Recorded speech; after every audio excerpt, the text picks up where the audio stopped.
لێر لە بگومان پێشانگایەکی شێوەکاری هاوبەشی مامۆستایان کراوەتەوە کە نزیکەی 18 مامۆستا کاری هونەریان کرد و کارەکانیان بێگومان لە پێشانگایەکی شێوەکاری هاوبەشدا نمایش دەکرێت. بێگومان ئەم پێشانگایە لە هۆڵی گەلەری بەڕێوەبەرایەتی چالاکی قوتابخانەکان لە شاری هەولێر کراوەتەوە کە تیایدا چەندین کاری هونەری جۆرا و جۆر بە چەندین ستایلی جۆرا و جۆر نمایش کراوە.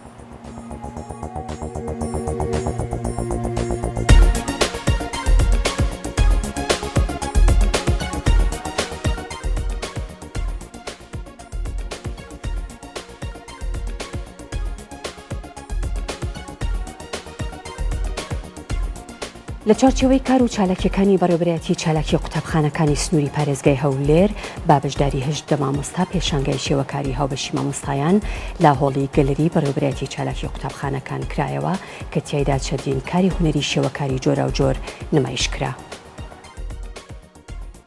ساڵ لە پێشانگای هاوبەشی مامۆستایان بەشداریم کرد بە 2 تابلۆ. تابلۆیەکانیشم سروشتە زیاتر وێنەی سروشت ئەم دەکێشم بابی کەش دەکێشم بەڵام زیاتریان سروشت ئەمە سروشتە چ جوانمان هەیە لە کوردستان زیاتر ئەو سروشتەی کوردستان کە هەمانە دەتوانین وێنەی بکێشین لەسەر تابلۆکان پیشانی خەڵکی بدەین.